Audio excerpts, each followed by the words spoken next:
Baik, selamat bertemu kembali. Hari ini kita akan belajar tentang array dan struct pada bahasa pemrograman C++. Ya, jadi untuk pertama kita akan belajar tentang struct atau array terlebih dahulu gitu ya. Apakah itu array? Array itu merupakan kumpulan data atau variabel yang memiliki tipe data yang sama. Jadi ini konsepnya dari sebuah array. Jadi array itu memiliki satu buah tipe data yang sama gitu ya, dan kumpulan data. Nah, kemudian di dalam array tersebut itu biasanya kita memiliki nama variabel ya, dan biasanya itu ada tipe datanya. Tipe data ini bisa berupa tipe data sederhana, misalkan ada char, float, double, int, dan lain sebagainya, ataupun juga kita menggunakan tipe data yang lainnya atau yang kompleks, atau misalkan kita membuat tipe data sendiri. Bisa dalam bentuk struct, bisa dalam bentuk pointer, atau bisa dalam bentuk class, gitu ya. Nah, kemudian untuk mengakses atau untuk mengisi, baik itu mengisi maupun menampilkan data yang berada dalam sebuah array, itu kita menggunakan tanda kurung siku gitu ya, atau misalkan kurung kotak gitu ya, ada yang bilang kurung kotak, kurung siku. Nah, kemudian untuk indeks itu biasanya ditandai dengan bilangan bulat non negatif. Jadi kenapa kok menggunakan bilangan bulat non negatif gitu ya? Ntar kita coba praktekkan langsung. Nah, kemudian berhubungan dengan bilangan bulat non negatif yang ada tadi saya sebutkan, maka itu disebut dengan indeks dari array. Nah, indeks dari array itu dimulai dari angka 0. Begitu kira-kira.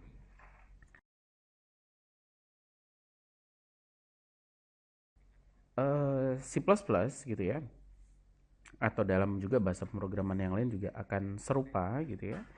Nah, di sini kita memiliki yang namanya array satu dimensi. Jadi maksudnya array satu dimensi itu, jadi kita punya data, kemudian tipe data array-nya, kemudian di sini ada array name-nya, kemudian ada array size-nya.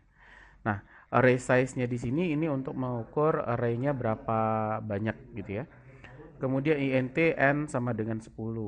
Kemudian di sini int xn. Jadi di sini saya punya array x, kemudian tipe datanya adalah integer dengan jumlah datanya adalah 10. Berarti di sini saya punya 10 kotak, sederhananya begini. Jadi ada kotak pertama, kedua, ketiga, dan seterusnya. Nah, ketika kita mau mengakses atau mengisi datanya, kita menggunakan x0 sama dengan 12. Kemudian kalau misalkan ini untuk mengisinya gitu ya, kemudian di sini untuk menampilkannya cout x0.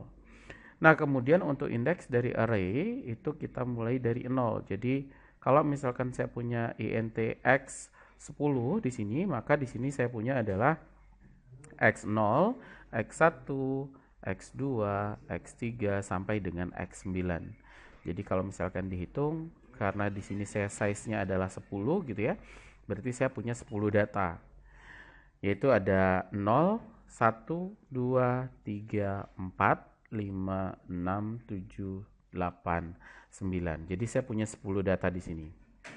Oke. Nah, bisa juga dalam array itu kalau misalkan tidak dengan cara begini untuk mengisinya, bisa juga langsung diinisialisasi seperti ini. Jadi int digit di sini tidak menggunakan size-nya berapa, tetapi langsung kita isi 1, 2, 3, 4, 5, 6. Jadi nanti logikanya seperti ini. Ada kotak, kemudian isinya adalah 1 sampai 6. Kemudian kalau misalkan bentuk yang lain juga bisa seperti ini, float fl, kemudian di sini ada kurung sikunya, kurung kotak. Kemudian ada 0, 0,25 minus 0,5, 5,8. Jadi untuk isi itu boleh minus, tetapi indeks itu tidak boleh minus. Makanya tadi dibilangnya adalah angkanya itu merupakan angka non negatif. Gitu ya, bilangan bulat non negatif. Nah, di sini adalah bentuk dari array satu dimensi. Jadi dia bikin seperti kotak-kotak seperti ini. Nah, kemudian untuk array dua dimensi gitu ya, biasanya kita menulisnya dengan seperti ini, int x 25. 2 ini menyatakan dia adalah baris, kemudian yang 5 ini dia menyatakan kolom. Jadi di sini saya punya kotak-kotak begitu ya, dia sebanyak 2 baris, ada x0, x1, kemudian ada 5 kolom. Di sini ada 0, 1, 2, 3, 4. Di sini adalah ada 5 data size-nya untuk kolomnya. Nah, kemudian ketika kita mau mengakses X02, X02 itu ada di sini gitu ya.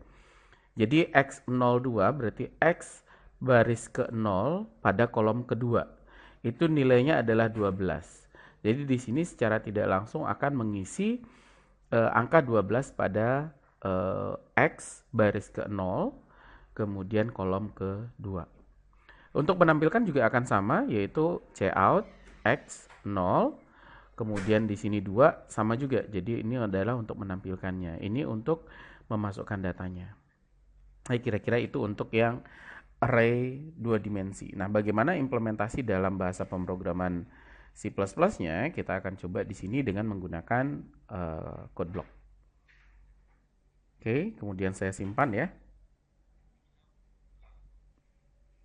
Saya simpan, kemudian namanya adalah array.cpp. Jadi di sini saya menggunakan array.cpp. Seperti biasa, kita menggunakan include ya usestream, kemudian using namespace std, ini ya, kemudian ada int main. Nah, kemudian di sini ada return 0. Untuk array 1 dimensi boleh kita tulis di luar dari main, boleh juga ditulis di dalam main.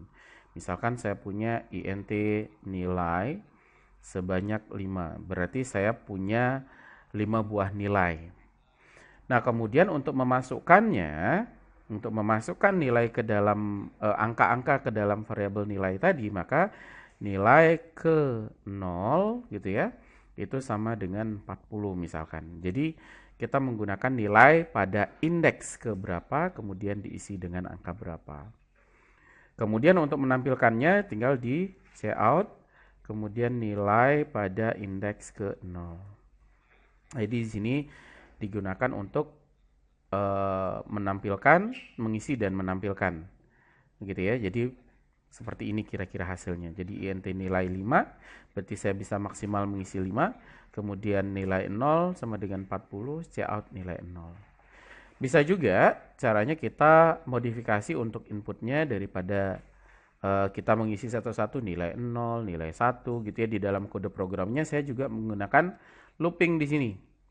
Karena di sini sudah jelas awalnya itu adalah 0 dan akhirnya adalah 5, maka di sini saya menggunakan for. Int i sama dengan 0, kemudian i kurang dari 5, kemudian di sini i plus plus.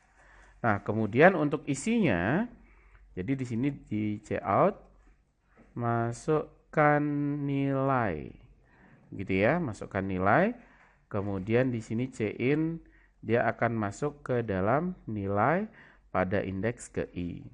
Jadi kira-kira seperti ini. Nah, kemudian kalau saya mau menampilkan nilai ke 0 boleh saja begitu ya. Jadi di sini misalkan saya masukkan nilai yang ke 0 gitu ya, 40, kemudian 30, kemudian 50, di sini 70, kemudian satu lagi adalah 60. Saya punya 5 data. Ketika saya mau menampilkan nilai ke 0, maka nilai ke 0 yang keluar adalah 40. Jadi seperti itu. Kalau misalkan saya mau menampilkan nilai ke-4, berarti di sini tinggal saya jalankan gitu ya, tinggal saya ganti aja. Oke, misalkan tadi saya punya 40, 30, kemudian ada 60, kemudian ada 50, satu lagi adalah 70 misalkan seperti ini. Nah, kemudian ketika saya mau tampilkan nilai pada indeks ke-4, di sini kita baca indeksnya mulai dari 0, 1, 2, 3, 4, 70 berarti yang akan keluar. Oke, jadi di sini adalah untuk mengakses nilai dari sebuah array. Jadi cara mendeskripsikan atau mendeklarasikan array seperti ini, kemudian cara mengisinya adalah seperti ini, bisa dengan menggunakan looping, kemudian cara menampilkannya seperti ini. Kalau menampilkan dengan menggunakan looping juga bisa, gitu ya, tinggal menggunakan for juga sebanyak 5 kali nanti di sini. Oke, jadi ini adalah dasar untuk array 1 dimensi. Kalau array 2 dimensi tinggal menambah, ini adalah barisnya, kemudian di sini ada kolomnya. Misalkan kolomnya adalah 5, barisnya saya gunakan 2 aja ya. Barisnya saya gunakan 2. Oke. Jadi di sini perlu menggunakan looping 2 kali looping. Karena looping pertama adalah untuk barisnya, kemudian looping yang kedua digunakan untuk kolomnya. Misalkan ya. Jadi di sini saya gunakan for intj sama dengan 0. Di sini berarti bukan 5 tapi 2 untuk barisnya ya.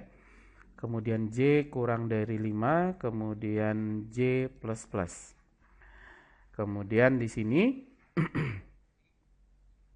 kita akan meminta user untuk memasukkan nilainya.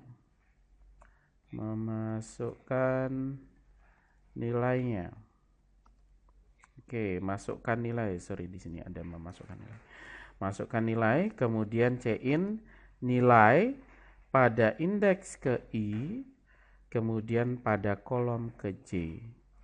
Jadi kira-kira seperti ini. Jadi nilai pada indeks baris ke I gitu ya, kemudian berada pada kolom ke J. Ya, ini digunakan untuk looping. Nah, kemudian untuk menampilkan sama juga. Ada barisnya, ada kolomnya. Mau baris berapa yang mau ditampilkan? Misalkan barisnya adalah baris ke-1. Karena di sini kan cuma ada 2 saja, 2 row. Kemudian di sini kolomnya adalah kolom ke-3. Misalkan begini. Oke. Nah, kemudian ketika saya eksekusi, oh ya, di sini ada yang kurang sedikit. Oke, ketika saya eksekusi programnya, di sini adalah nilai untuk 0, 0. Gitu ya, kalau dilihat dari materinya tadi, ini adalah 0, 0. Misalkan di sini saya masukkannya adalah, oke, misalkan 00 ini adalah 40. Kemudian 01 karena sesuai dengan kode programnya di sini yang naik itu adalah kolomnya. 0-nya tetap tapi di sini J-nya dulu yang increment. Gitu ya. Berarti di sini adalah 01 sekarang 50. Kemudian 02 misalkan 20, kemudian 03 misalkan 60 gitu ya. Jadi sesuai dengan yang ada di sini. Ini adalah 00, ini adalah 01, ini adalah 02, ini adalah 03, yang satu lagi adalah I04 misalkan. Oke, ini adalah yang baris pertama. Nah, kemudian dia akan mengulang lagi untuk baris yang kedua. Nilainya berapa? Nilainya adalah misalkan 30. Kemudian yang dia akan geser ke sini. Kemudian 100. Kemudian ke kanannya lagi. Di sini adalah 1, 2. Misalkan 90. Kemudian di sini adalah 1, 3. Misalkan 80. Kemudian satu lagi adalah 10. Jadi untuk 1, 4-nya. Oke, di sini berarti saya punya 1, 2, 3, 4, 5 dikali 2 berarti saya punya 10 data gitu ya. 0, 1, 2, 3, 4, 5, 6, 7, 8, 9. Ini ya 10 data. Nah, kemudian di sini perintahnya adalah saya mau menampilkan nilai ke baris 1 pada kolom yang ketiga. Oke. Berarti yang harusnya keluar adalah ini 00. Oke. Ini adalah 00, 01, 02, 03, 04. 10, 11, 12, 13, kemudian 14. Berarti yang keluar kira-kira jawabannya adalah 80.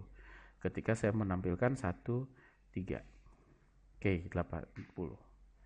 Oke, ini adalah konsep dari array.